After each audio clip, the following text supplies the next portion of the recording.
Bom, então hoje na aula de hoje a gente vai ver a questão dos diagramas fasoriais, tá?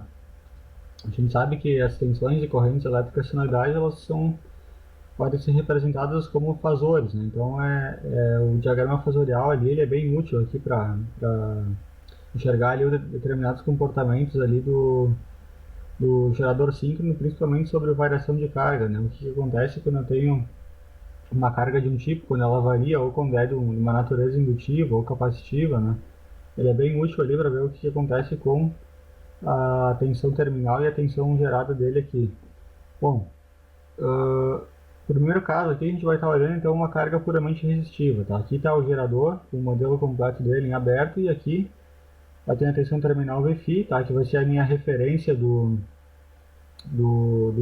meus três diagramas fasoriais aqui, tá? Vai ser Vφ ângulo de zero, daqui ele. E aqui eu vou conectar a carga, tá? Então a tensão na carga vai ser a tensão terminal Vφ, e essa carga vai consumir uma corrente A, tá? Que é comum tanto a essa tensão quanto a carga, tá tudo em série. Então, se a carga for resistiva, tá? A minha corrente A, ela vai estar em fase com a tensão Vφ, tá? Que a carga resistiva ela não vai defasar a corrente em relação à tensão nela. Então, isso aqui está sendo representado, o A na mesma fase do Vφ. Aí eu vou somar o Vφ com RA e A, que vai ser esse cara aqui, e vou somar com mais essa queda de tensão aqui, que é JXSA. Como é uma reatância, a tensão está 90 graus adiantada em relação à corrente, né? Então aqui tu sobe 90 graus, e a soma desses três caras aqui, dessas três tensões, né, que é Vφ, IARA e JXSA, vai me resultar nessa tensão interna gerada EA aqui, tá? Então, percebam que aqui, quando eu tenho uma carga resistiva, o meu EA, a minha tensão gerada interna, vai ter que ser maior que a minha tensão terminal, tá? E isso é uma conclusão até intuitiva, né? Se tu imaginar que tem uma corrente elétrica passando aqui, essa corrente vai gerar uma queda aqui, então o meu EA ele vai ter que ser maior que a minha tensão Vφ, né? Por causa da queda nesses dois caras aqui. Se a gente olhar para uma carga RL, tá? Imaginando que agora eu coloquei aqui no Vφ uma carga RL, tá? Essa carga ela vai atrasar a corrente em relação à tensão terminal, então aqui tá a tensão Vφ terminal, e aqui está a corrente, tá? Com um ângulo atrasado em relação ao Vφ. Então a queda no resistor, tá? A tensão no resistor vai estar em fase com a corrente A, logo eu desço aqui na mesma fase que a corrente, a queda de tensão no resistor, e ARA, vai ser esse cara aqui. Em 90 graus adiantado vai estar a queda de tensão no JXS, então JXSA, e a soma desses três caras aqui, Vφ com IARA com JXSA, vai me dar a tensão interna EA, tá? Essa tensão EA novamente vai ter que ser maior que a tensão terminal. Então, conclusão, carga resistiva ou carga indutiva, né? Aqui é uma carga, não é puramente indutiva, tá? É uma carga RL. Mas enfim, esses dois tipos de carga aqui, a gente vai ter que a tensão EA vai ser sempre maior que a tensão terminal, ou seja, eu vou ter uma queda de tensão nesses dois caras aqui. Tá? E uma coisa muito importante que a gente tem, tá? Que a gente vai chamar de ângulo de carga, que é representado por essa letra aqui, que é o delta. Ele é o ângulo entre a tensão terminal e a tensão gerada interna EA. Tá, a gente vai ver depois uma expressão ali que esse ângulo é muito importante ali no estudo da estabilidade ali dos geradores, tá? Então gravem bem esse cara aqui, ele é o ângulo de carga. É o ângulo entre a tensão terminal Vφ e a tensão interna EA. Bom, agora, tá, no último caso, quando a gente tem uma carga, por exemplo, uma carga RC aqui conectada nos terminais aqui, isso que acontece aqui é contraintuitivo, mas se vocês olharem nesse diagrama aqui, a tensão terminal Vφ, tá, ela vai ser maior do que a própria tensão aqui. Tá? Vai ter uma corrente elétrica que vai estar passando aqui, eu vou ter essa mesma impedância, mas essa tensão vai ser ainda maior do que essa daqui, tá? Se a gente fizer a soma fasorial, tá? A soma vetorial desses caras aqui, a gente vai ver que isso aqui é verdade, tá? Realmente a gente vai ter uma tensão terminal maior quando a carga for capacitiva. Então eu tenho uma corrente A, tá? A carga capacitiva, a corrente está adiantada em relação à tensão terminal. Tá? Quando a gente olha a carga, a gente está olhando desse ponto aqui para a direita, tá? Então a tensão na carga vai ser o Vφ e a corrente na carga A. Como é carga capacitiva, a corrente A está adiantado em relação à tensão na carga, que é o Vφ. Então é isso que está sendo representado aqui. Então, desenhando aqui o Vφ, depois o IARA, tá, que está em fase com a corrente aqui, e o JXSA, tá, que é a 90 graus da corrente elétrica, né, a tensão no, nesse cara aqui, né? Vai estar adiantado em relação à corrente 90 graus, então eu desenho esse cara aqui. Aí fazendo a soma dessa tensão aqui com essa queda de tensão aqui com essa, eu vou puxar o meu EA, que vai bater bem aqui, tá? Ou seja, EA menor do que Vφ. Então, para uma dada tensão terminal e uma dada corrente de armadura, IA, é necessário gerar uma tensão EA maior no caso de cargas indutivas, tá? Uma tensão EA intermediária no caso de tensão de cargas resistivas, mas ainda assim o EA ele é maior que o Vφ, e uma tensão EA menor do que Vφ se a gente tiver cargas capacitivas, tá? Como é que a gente ajusta esse EA? Ajustando uma desses três termos aqui do qual depende a tensão EA, só que como o ômega ele tem que ser constante para gerar uma tensão de frequência constante, então o ômega não mexe, ele vai virar constante. O K também é constante, então a gente ajusta a corrente de campo para, no fundo, estar ajustando o fluxo, né? E aí a gente ajusta o EA. Então, aumentando a corrente de campo, aumentando o fluxo, eu aumento o EA, né? A gente usa nessas duas situações aqui, né? Para deixar o Vφ constante, né? Imaginando que o Vφ ele tem o mesmo valor aqui nos três diagramas, e diminuo a corrente de campo para diminuir o EA e manter aqui o Vφ também constante, né? Nesse caso aqui da carga capacitiva. Bom, o diagrama de perdas, tá? Também vamos ver agora.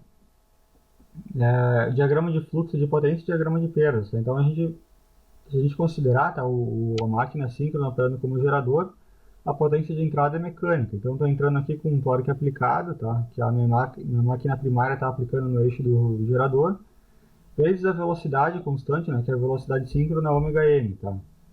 Essa potência mecânica de entrada ela não vai ser totalmente convertida para a forma elétrica. Tá?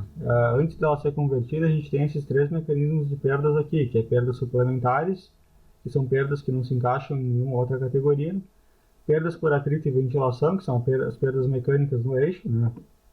E perdas no núcleo, tá? Porque no núcleo ali, onde vai ter as bobinas do estator, tá? Eu vou ter um campo magnético ali, que vai estar se alternando, né? Um campo senoidal.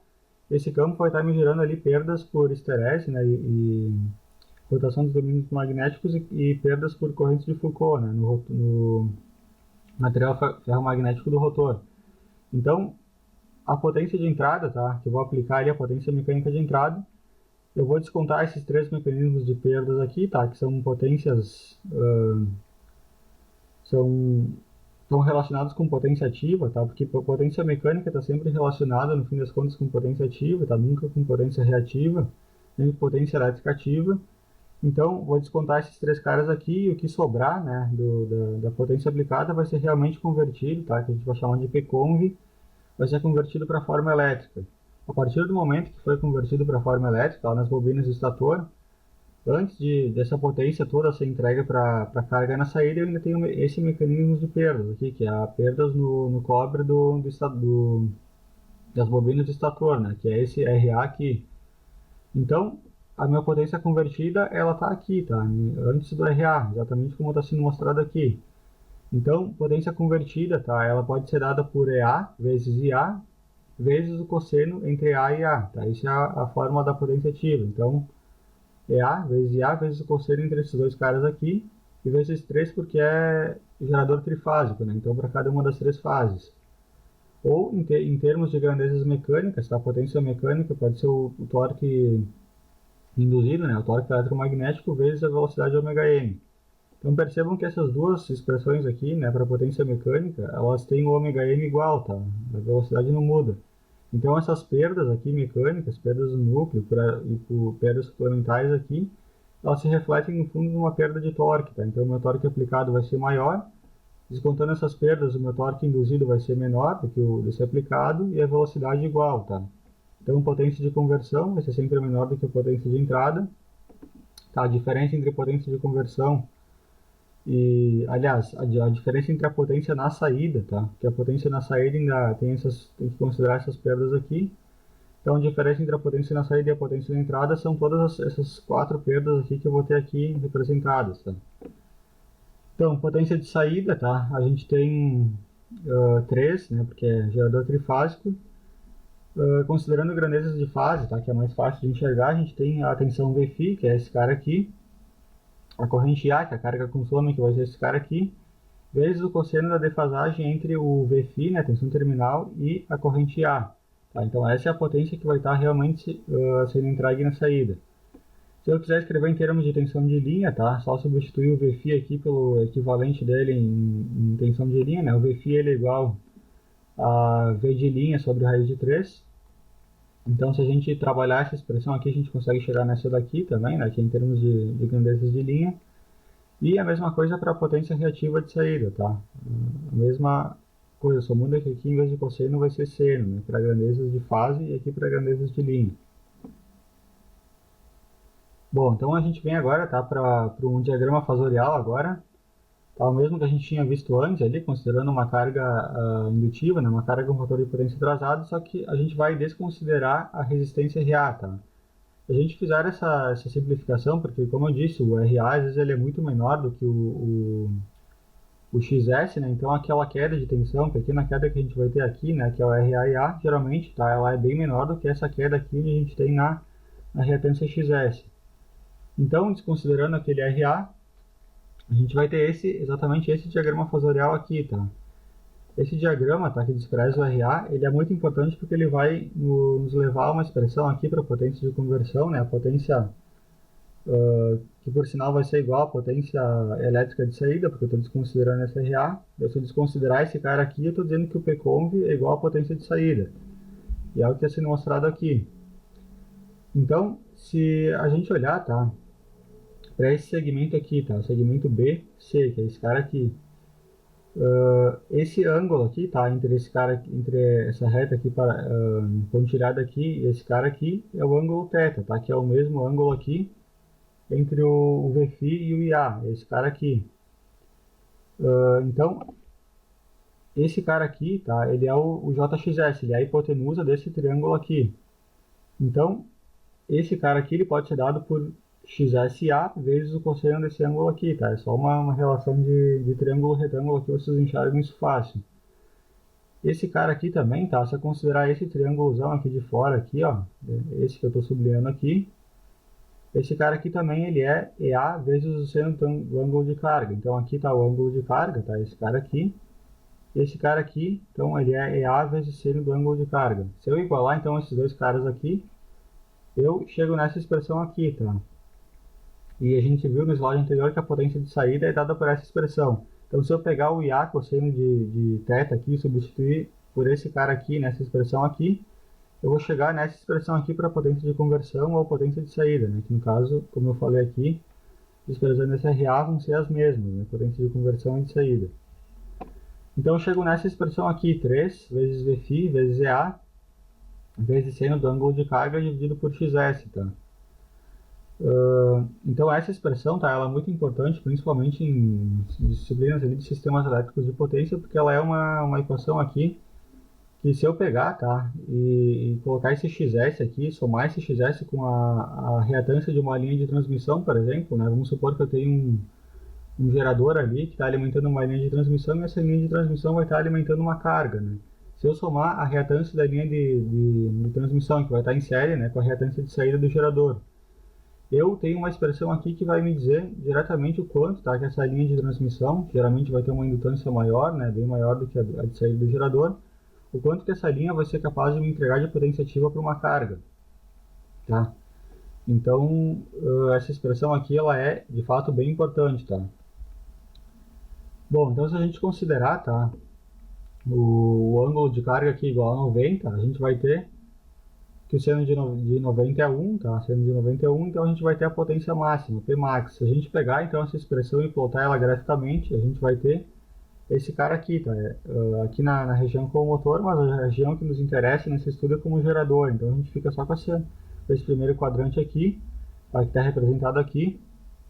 E aqui a gente tem então a representação aqui dessa expressão aqui. Tá, que é bem comum ali a gente achar nos livros, tá? Normalmente, tá, o ângulo de carga na prática, ele nunca ultrapassa os 20 ou 30 graus, tá? Que é em torno dessa região aqui. Isso por uma questão de estabilidade, para te nunca utilizar, né, a parte, chegar perto ali do limite da estabilidade, que é 90, porque se tu passar desse ângulo aqui, tá? Matematicamente tu vai ter um valor para potência elétrica, mas na prática o gerador ele vai perder o sincronismo, então ele nunca pode passar aqui, né, o ângulo de carga de 90 graus. E esse ângulo de carga, tá, ele é diretamente proporcional ao consumo elétrico ao consumo de potência elétrica que tu tem no do teu gerador. Algumas expressões para o torque também, tá? A gente viu antes para potência e agora para o torque, tá? Então o torque induzido no gerador, a gente sabe que torque ele depende da ação de pelo menos dois campos magnéticos, né? A gente vai ter no caso da máquina o campo do rotor, tá? Que é o BR, produzido pela corrente do rotor, e o B-leak, né? Que é o resultado da interação entre o campo da corrente do estator e do rotor. Se a gente fizer, tá, esse produto vetorial aqui, a gente sai dessa expressão nessa daqui, tá?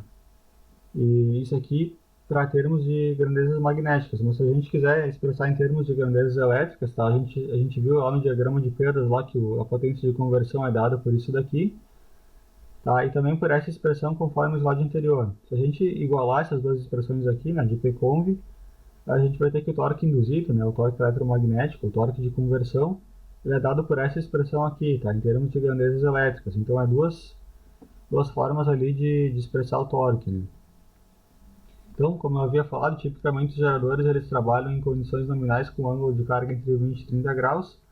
Assim, o conjugado e a potência máxima instantâneos que eles vão poder oferecer será sempre mais do que o dobro dos valores máximos, né? Isso então vai garantir a estabilidade, né, de operação ali em grandes sistemas elétricos de potência. Bom, na próxima aula a gente vai ver a parte de ensaios, tá? Para não ficar muito grande. Então, por essa aula era isso.